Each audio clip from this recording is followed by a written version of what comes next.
Hello everyone and welcome back to my channel.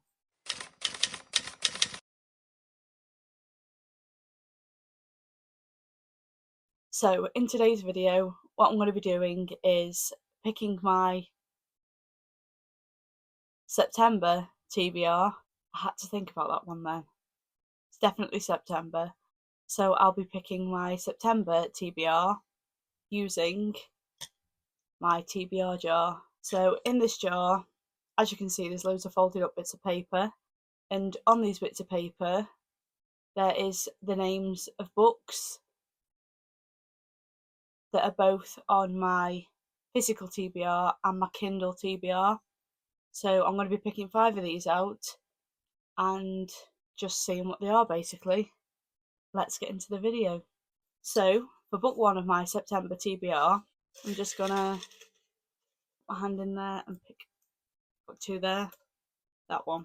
So just going to open it up, and this one was on my August TBR as well, but I didn't get a chance to read it. It is The Assassin's Blade by Sarah J. Maas.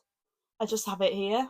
It is the first book in the Throne of Glass series, depending on how you read it. I know there's different ways you can read it, but I am going to be starting the series with this one. I believe this is in the same world as ACOTAR, so I'm quite excited to read these. I've heard really good things about them, so hopefully they'll live up to my expectations. I have been putting them off for a while, just for the simple fact that the series is so long, and I know once I start it, I want to finish it, so that's why I've been putting it off. Just having a quick skim of the back. Yeah, so you've got a main character, Selena? Kalena? I don't know if I'm saying that right. And she's her kingdom's most feared assassin. And it says she goes on missions that take her from remote islands to hostile deserts. And she starts acting independently rather than working for a boss, I think. And it says here, knowing that if she fails, she'll lose not just a chance at freedom, but her life. Kalena Sardothian, I think that's how you say it, is her kingdom's most feared assassin. Though she works for the powerful Assassin's Guild and its scheming master, Arobin Hamel, she yields to no one and trusts only her fellow killer for hire Sam. But when Arobin dispatches her on missions that take her from remote islands to hostile deserts, Kalena finds herself acting independently of his wishes and questioning her own allegiance. If she hopes to escape Arobin's clutches, Kalena will have to put her faith in her wit and her blade, knowing that if she fails, she'll lose not just a chance at freedom, but her life. Like I say, I think this one is in the same world as ACOTAR, so I'm really curious to get into this series.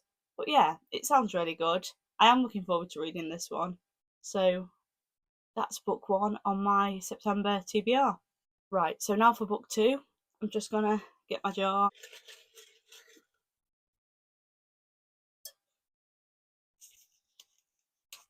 So I'm just opening this one up now, and it is, I don't know if you can see that, Belladonna by Adeline Grace. Again, I do have the paperback of this one. It does say on the back, orphaned as a child, Signa Farrow has been raised by a string of guardians, each more interested in her wealth than her well-being, and each has met an untimely end. Her only remaining relatives are the elusive Hawthorns, an eccentric family living at Thorn Grove, an estate both glittering and gloomy.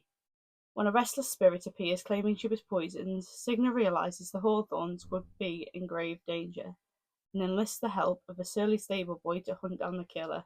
But Signa's best chance of uncovering the murderer is an alliance with Death himself. And as the mystery unfurls, Signa realizes their growing connection may be more irresistible than she dared imagine. So again, this one sounds really interesting.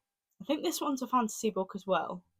So I've got 2 fantasies currently on my September TBR. It is getting a bit colder during September, so I'll probably spend more time curled up with a book, and I do like a fantasy when it's getting colder. So I'm quite excited for this one.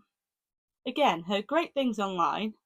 I don't really know what to expect going into it, but I know it is the first one of the series. So if I do like this one, I'll probably end up buying the next one. So, yeah, this is book two. I'm going to see how this one goes. Right, so now I'm going to pick book three for my September TBR. I'm just going to put my hand in, that one at the bottom, that one. So, again, just opening it up. And it is Mr. Wrong Number by Lynn Painter. That one is on my Kindle, so I will put a little picture of the book here so you can see the cover. Okay, so I've got the blurb up on my Kindle. I'm just going to read that to you now. It says, "Bad luck has always followed Olivia, but when a steamy text from a random number turns into the most entertaining relationship of her life, it seems things are looking up. Colin has always considered Olivia his flatmate's annoying little sister until she moves in with them and he realises she's turned into an altogether sexier distraction. He's determined to keep his distance, but it isn't easy, especially when he discovers she's the girl he's been secretly messaging. Now, Mr. Wrong Number must decide, should he shut down the messages before things get messy?" So, by the sounds of it, she moves in with her sister and she's messaging her sister's flatmate, but she doesn't know it's him, if that makes sense. I don't know if I've just made sense there, but it does sound like a really interesting concept.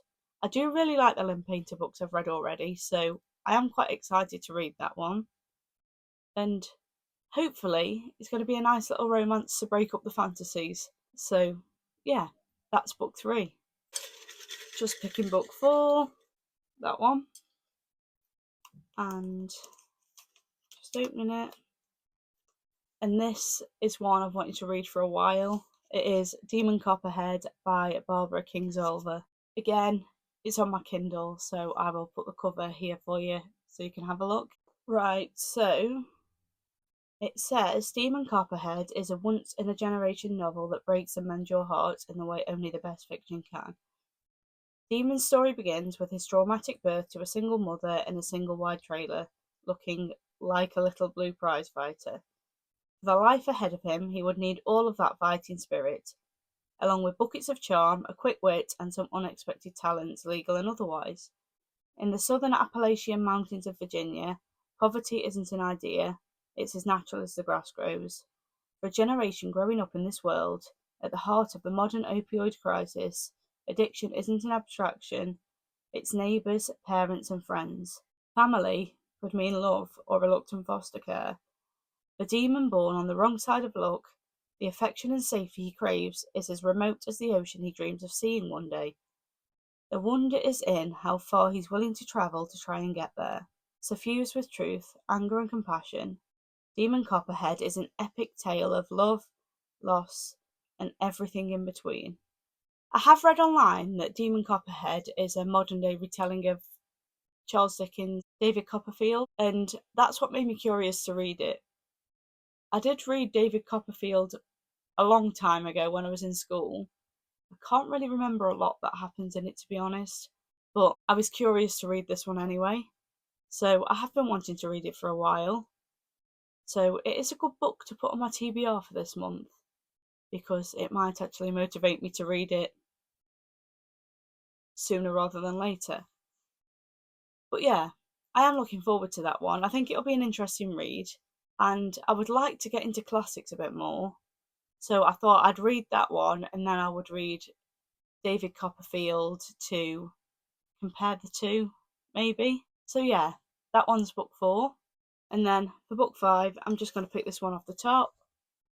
And it is The Love Hypothesis by Ali Hazelwood. Again, this one's on my Kindle, so here is the cover for you. I have heard some really great things about this, so I'm really curious to read it. It has been on my TBR for a long, long time. I've just not got round to reading it yet. So, again, this might give me the motivation to read it. It says, as a third year PhD candidate, Olive Smith doesn't believe in lasting romantic relationships, but her best friend does. And that's what got her into this situation. Convincing Anne that Olive is on her way to a happily ever after is always going to be tough. Scientists require proof. So, like any self respecting woman, Olive panics and kisses the first man she sees. That man is none other than Adam Carlson, a young hotshot professor and well-known ass. Which is why Olive is positively flawed when he agrees to keep her charade a secret and be a fake boyfriend. But when a big science conference goes haywire and Adam surprises her again with his unyielding support and his unyielding abs, their little experiment feels dangerously close to combustion. Olive soon discovers that the only thing more complicated than a hypothesis on love is putting her own heart under the microscope. I've heard a lot of good things about that online. I have read Bride by Ali Hazelwood already, and I did really enjoy that, so I think I'm going to enjoy this one too. And I like the idea of a science romance. I don't think I've ever read a science romance before, so it will be something new for me, but I am looking forward to it. Hopefully, I'm going to really enjoy it. But that was book 5. Just to recap, my TBR for the month of September is Assassin's Blade by Sarah J. Maas, Belladonna by Adeline Grace, Mr. Wrong Number by Lynn Painter, Demon Copperhead by Barbara Kingsolver, and The Love Hypothesis by Ali Hazelwood. So they are my 5 books for the month of September. I really hope you enjoyed this video. If you did enjoy this video, please like, comment and subscribe underneath, and I will see you all again next week.